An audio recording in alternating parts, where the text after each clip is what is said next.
வருக ராஜ்யம் வருக வருக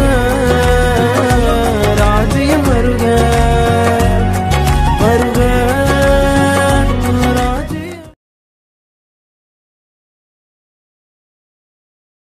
அப்ப இருக்க நான் நல்லா சௌக்கியமா இருக்கேன். நீங்க எப்படி இருக்கீங்க? எனக்கு என்னடா போற ஆடு மாடை மேய்ச்சிக்கிட்டு ஊர்லாம் எப்படி இருக்கு? ஊர் பக்கம் வா கொஞ்சம். என்ன செய்யறது, ரொம்ப ஒரே கேஸ் எல்லாம் ரொம்ப டைட்டா இருக்கு. பாரு பேப்பரை பார்த்தாலே நானும் பல கேஸ் ஜூனியர்ஸ் வச்சு தான் டீல் பண்ணிட்டு இருக்கேன். நல்லா இருக்கியா? வா ஜெபமணி, எப்படி இருக்க? நல்லா இருக்கும். என்ன வெளியே வந்தேன், அதான் உன்னை பார்க்கலான்னு வந்து போனேன். அப்படியா? சரி. தம்பி யாரு? தம்பி நம்ம ஊருக்கார பையன் தான். உங்க வீட்ல எல்லாம் எப்படி சௌக்கியமா எல்லாம்? எல்லாம் நல்லா இருக்காங்க. கேஸ்ல எப்படி போயிட்டு இருக்கு? கேஸ் நம்மளுக்கு வந்துகிட்டே இருக்கு. வாதாட முடியாம நான் ஜூனியர்ஸ் வச்சிருந்தாங்க பாத்து. சரி, நியூஸ் எல்லாம் போட்டு பாப்போம்.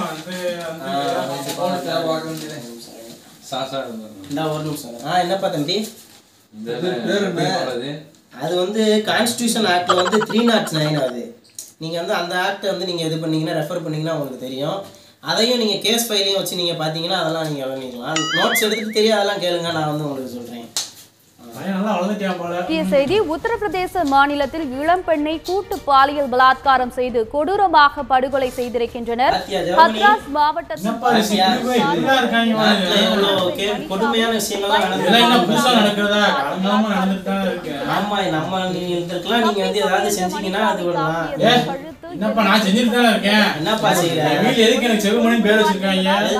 செவமணிக்கு பேர் வச்சிருக்காங்க. நான் இந்த மாதிரி விஷயத்துல நியூஸ்ல பார்த்தோன்னே முட்டிங்கால போட்டு ராத்திரி போல் பார்க்க ஒரே ஜபம்.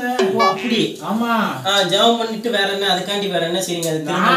அதாவது வசனம் என்ன போட்டுருக்குன்னா, நீங்க விசுவாசம்லாம் ஜபத்துல எதை கடலாம் பெருவீரன்னு போட்டு நீங்க ஒரே ஜபம் தான். நீங்க கேக்குறீங்க தம்பி, கேக்குறது சரி. அது மாறணும். நீங்க என்ன செய்றீங்க? அது வாங்கப்பா. நீ என்ன அட்வொகேட் கேஸ் போட்டேன்னா நீ பார்த்து முடிச்சு விடு. ஏன் வேலை? நான் 10% தான் நாங்க இருக்கோம். மிச்சம் 90% நீங்க தான் இருக்கீங்க. நீங்க எல்லாம் இப்படி அமைதியா இருந்தீங்கன்னா நாங்க எப்படி இது பண்ண முடியும்? நான் அமைதியா நான் ஜெபம் பண்றேன். ஆண்டவர் சொன்ன வசனம் தான். எதுக்கு எடுத்தாலும் ஜெபம் பண்ணணும். விசுவாசத்தோட ஜெபம் பண்ண ஆண்டவர் பாத்துக்கோ. செயல்பற்ற கூடாது, ஜெபம் பண்ணா போதும். ஆமா, ஜெபம் தான் முக்கியம். என்ன நீ இதை பாத்துக்கோ. எனக்கு இந்த ஒரு முக்கியமான கால வருது, நான் கிளம்புறேன். என்ன பாப்போம். ஜெபமே ஜெயம் அல்லேலூயா. பாத்தீங்களா தம்பி, இந்த மாதிரி சொல்லிட்டு இருக்காங்க. இந்த மாதிரி நம்ம நாட்டுல இருக்கிறதுனால தான் இந்த மாதிரி கொடுமையான விஷயங்கள்லாம் அரங்கேறிக்கிட்டு இருக்கு. நீங்களாம் இப்படி இருக்கக்கூடாது. இதுக்காண்டி நம்ம குரல் கொடுக்கணும். சரியா? Okay sir. ஓகே. என்ன நாளை எக்ஸாம் படிச்சிட்டியா? ஆன்லைன் எப்பயும் படிக்க மாட்டேன். நான் எங்கள் வீட்டில் ப்ரேயர் பண்ண சொல்லி கொடுத்துருக்காங்க. ஜோமன்னா ஆண்டவர் நல்ல கொஸ்டின் கொடுப்பாராம். ஜோமன்னா மட்டும் பத்தாது, ஆனால் ரொம்ப டஃப்பாக இருக்குன்னு வேறு சொல்லியிருக்காங்க. பார்த்து படிச்சுக்கோ. இல்லை, ஆண்டவர் ஈஸியாக கொஸ்டின் கொடுப்பாரு. நான் நல்லா எழுதி 100 மார்க் எடுத்துக்குவேன். எனக்கு தெரிஞ்ச நிறைய 2 மார்க் இருக்குது, ஈஸியாக இருக்கும் படி. இல்லை வேணாம், நான் நல்லா நாளைக்கு நைட் ஃபுல்லாக ப்ரேயர் பண்ணி நான் நல்ல மார்க் எடுத்துருவேன். நீங்கள் எதுவும் படி சொல்லிக்கிட்டே இருப்பேன். நான் போயிட்டு வரேன். நாளைக்கு எக்ஸாம் இருக்குது. ஃப்ரெண்டுகிட்ட பெட்டு கட்டிருக்கோம்ல, பார்ப்போம். அவன் படித்து ஜெயிக்கிறானா நம்ம ஜெபம் பண்ணி ஜெயிக்கிறாங்க. இப்போ நம்ம பைபிள் வாசித்து ஜெபம் பண்ணுவோம்.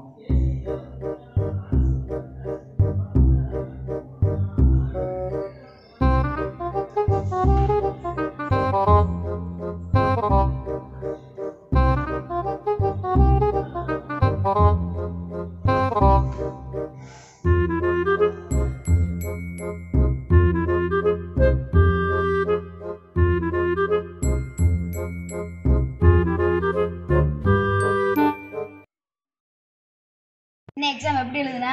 ஒன்றுமே எழுதலடா. ஏன்?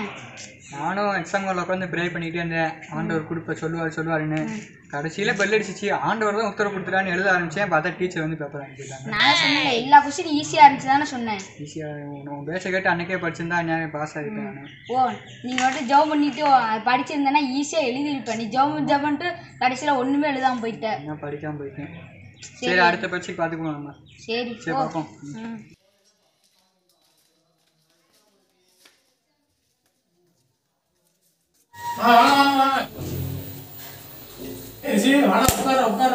வீடுதான் குப்பையா கிடக்குவாரு. நீ உட்காரு.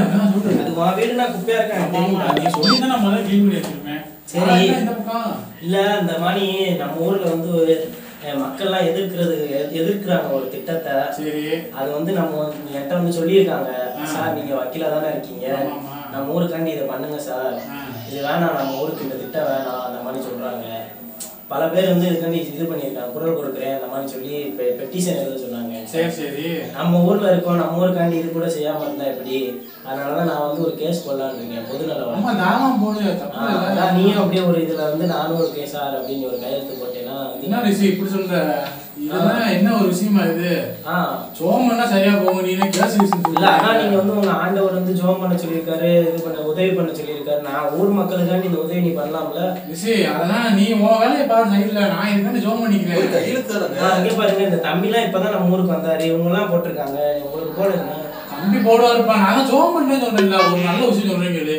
பேசாம இந்த இது எதுக்குறாங்களா, ஒரு நாள் ஜபக்கூடத்தை போட்டுருவோம். தாராளமா நீங்களாம் வாங்க, எல்லாம் ஜோம் பண்ணுவோம், மறுநாள் இல்லாம போயிருங்க. அது இதையும் நம்ம மூவ் பண்ணுவோம், அஃபிஷியலா மூவ் பண்ணிட்டு நம்ம வந்து இந்த இது பண்ணுவோம். என்ன இது ஆண்டவர் இருக்கு, ஜோம் பண்ணா போதும், இதெல்லாம் இருக்கு வேணாம் தேவை. நல்ல ஒரு அருமையான விஷயம். ஜபக்கூடத்தை போட்டுருவோம் ஒரு நாள். தம்பி நீங்க யாரா தான் கூப்பிடுவாங்க, வல்லமே ஜோம் பண்ணி அன்னைக்கே போயிருங்க. நான் இல்ல, நான் வந்து படிக்கும்போது என் ஃப்ரெண்டு ஒருத்தன் கிறிஸ்டின் இருந்தான். அவன் வந்து அவங்க ஏசப்பா வந்து உலகத்துக்கு வந்தாராம்ல. ஆமா வந்தார்ல. அப்போது உலகத்துல இருக்கிறதுக்காண்டிலாம் வந்து அவர் வந்து இது பண்ணாராம்ல. உலகத்துல விதவைகள் இருந்தாங்களா, அவங்களுக்காண்டி பேசினாராம். அதெல்லாம் பேசினார், ரைட்டு தான். அப்பனா கிறிஸ்தவர்கள் அதே பைபிள் தானே போட்டிருக்கு, விசுவாசம் ஜெபிங்க கிடைக்கும்ட்டு. ரிஷி இது தேவைலாம், நான் நண்பன், நீ கோச்சுக்காத.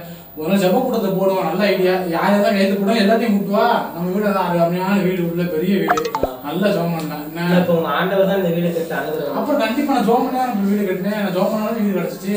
அது மாதிரி தான் நம்ம ஊரும் இந்த ஆண்டவர் உனக்காண்டி கொடுத்துருக்காரு, அதுக்காண்டி நீங்க குரல் கொடுக்கலாமே. எனக்கு அப்பா எடுத்துக்காது ரிஷி. நம்ம வந்து நம்மளாம் நண்பர்களா இருக்கு, இதெல்லாம் இல்லை. நான் ஜோம் பண்ணிக்கிறேன், இது என்ன தலைப்பு ஒரு பேர் வேணா கொடுத்துட்டு போ, ஜோம் பண்ணிக்கிறேன், என்ன தப்பா எடுத்துக்காத.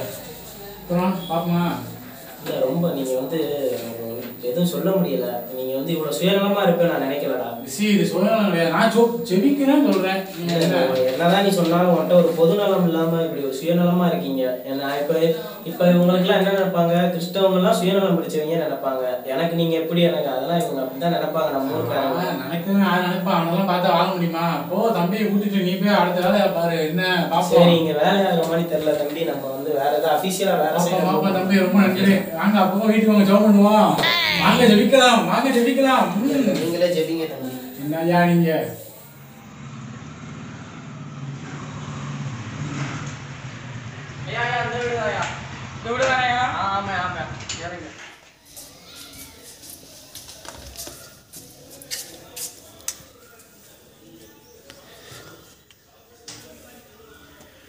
என்னையா உள்ள இருக்காரா? இருக்கிற மாதிரி தெரியல சார். ஜெபம் பண்ணிருக்கீங்களா? இந்த வருவாங்க நினைக்கிறேன், வந்துருவாங்க சார். யார் சார்? நீங்க தானே ஜெபம் பண்ணி? ஆமா நானே சார். இந்த சார் உங்கள்கிட்ட சொல்லணுமா? வாங்க வாங்க. என்னன்னு டீட்டெயிலாக இப்போ சொல்லி எனக்கு ஒரு ஃபோன் கால் நான் பேசிட்டு இருக்கேன். Okay sir. சொல்லுங்க சார். இந்த மாதிரி கவர்மெண்ட்ல ஒரு ப்ராஜெக்ட் இருக்கு. ரைட்டு. உங்க வீடு டிஸ்டர்பன்ஸா இருக்கு. வீடு டிஸ்டர்பன்ஸ்? ஆமா. அதை நாங்க இடிச்சிருவோம். மூலையில ஒரு இடம் இருக்கு, அந்த இடத்த நீங்க என்ன விளையாண்டுட்டு இருக்கீங்களா? Government project sir. தம்பி 6x6 36 வருஷமா இங்க இருக்கோம்யா. விளையாண்டுட்டு இருக்கீங்களா? ரொம்ப என்ன உனக்கு என்ன இது என்ன பிரச்சனை? நான் வீடு கட்டி 36 வருஷமா இருக்கேன். நீ வீடு கட்டின பிரச்சனை இல்லையா? கவர்மெண்ட் ப்ராஜெக்ட்டுக்காக வேணும், அதுக்கு இடம் வேணுங்களா? பின்னைய கவர்மெண்ட் நான் சொந்த பாரம்பரியா வந்து என்னையா பேசிட்டு என்ன சார்? நான் மரியாதையா பேசிட்டு இருக்கேன். இது என்ன இப்ப நான் வீடு கட்டி நீங்க வாங்க இடிச்சுட்டு போறேன். வீடு கட்டுறதுக்கு பிரச்சனை இல்லையா? இப்ப வீட்டுல வந்து ஒரு ப்ராஜெக்ட் கொண்டு வர நல்ல மக்களுக்காக கொண்டு வராங்க. மக்களுக்கு ஓரமா கொண்டு போங்க. என்னையா நீங்க பேசுறீங்க? இதெல்லாம் கவர்மெண்ட் எனக்கு எழுதி கொடுத்துருக்க பாருங்க. கவர்மெண்ட் பேப்பரோட வந்திருக்கேன். கவர்மெண்ட் எழுதி கொடுத்து அதுக்கு ஏன் வீட்டு எடுத்துட்டு போயிடா நீங்க? யாருக்கிட்ட பார்க்க முடியாது. சொல்றேன் நான் செய்யணும் வேலை. நான் அட்வர்ட் கூப்பிட்டு வரேன், கோர்ட்ல பாரு சும்மா ஐடி கார்டை போட்டு வந்தேன். மரியாதை பசங்க வீடு எடுத்துவீங்களா? நான் வரேன்டா உங்களுக்கு இருக்கிறாரு. சும்மா ஒழுங்கா வீட்டுக்கு போட்டு வண்டி எடுத்து ஓடி ரொம்ப ஓவரா பேசிட்டு மேல எடுக்க சொல்லி என்ன பெரிய ஆப்பா வைக்கணும். வீடு இந்த ஊர் பக்கமே வரக்கூடாது. இனிமே வாயா பேசிக்கிறேன் நானு.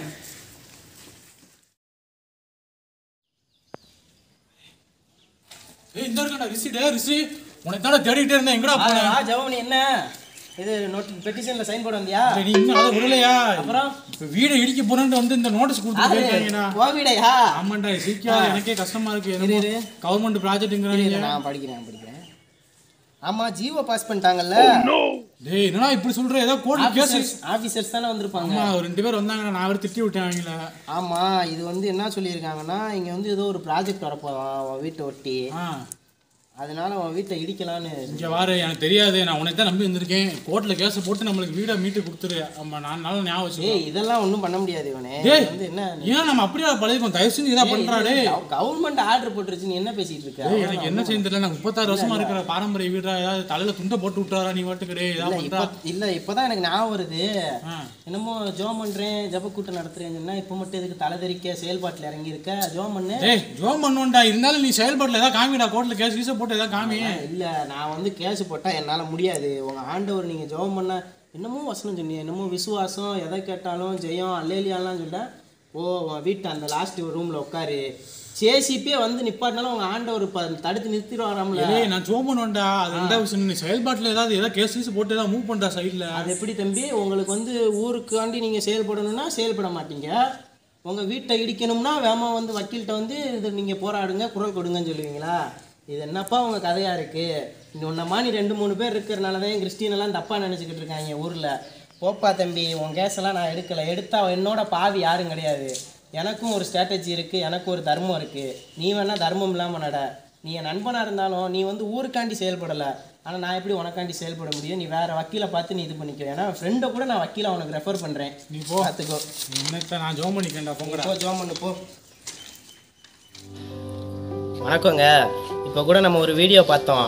அதில் ஜெபமணின்னு ஒருத்தர் ஜோம் பண்ணால் மட்டும் போதும், எந்த இதுவும் செய்ய தேவையில்லை, எந்த செயல்பாடும் செய்ய தேவையில்லைங்கிற மாதிரி பேசிக்கிட்டு இருந்தார்.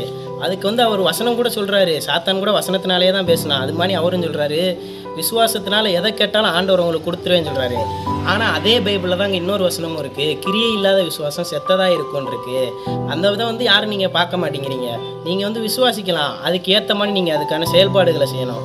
இப்போ இருக்கிற மாடர்ன் கிறிஸ்டியானிட்டியில் கூட பல பேர் வந்து நம்ம ஜோம் பண்ணால் மட்டும் போதும், அறை வீட்டுக்குள்ளே போய் புகுந்து ஜோம் பண்ணுங்க, ஆண்டவர் வந்து உங்களுக்கு அற்புதம் செய்வாருன்னு சொல்லிடுறாங்க. ஆனால் நம்ம ஜோம் பண்ணிவிட்டு அதுக்கப்புறம் என்ன செய்யணும் அதை யாரும் சொல்ல மாட்டேங்கிறாங்க. முந்தி வந்து இந்தியாவில் வந்து கிறிஸ்தவம் பரவுனதுக்கு வந்து முக்கியமான காரணம் வந்து மிஷினரிமார்கள். அவங்க வந்து இந்தியாவில் வரும்போது அவங்க வந்து ஆண்டவரை மட்டும் சொல்லலை, அவங்க இந்த சமுதாயத்துக்காக பிரச்சனைகளுக்கு வந்து அவங்க குரல் கொடுத்தாங்க. இந்த சமுதாயத்தில் சீர்கேடாக இருக்கிறத வந்து அவங்க தூக்கி நிறுத்தினாங்க. அதனால தான் இப்போ நீங்களும் நானும் கிறிஸ்தவனாக இருக்கோம். இந்த கிறிஸ்தவம் வந்து இப்போ உலகத்தில் பேசப்படுது, இந்தியாவில் பேசப்படுதுன்னு அவங்க வந்து ஒரு முக்கியமான காரணம். இப்போ வந்து நம்ம இந்த கிறிஸ்தவத்தை அடுத்த லெவலுக்கு கொண்டு போகணும்னா நம்ம இப்படி இருக்கக்கூடாது. நம்மளோட விசுவாசம் கிரியையினால் இருக்கணும், கிரியை இல்லாத விசுவாசம் செத்ததாக இருக்கும். தேங்க்யூ.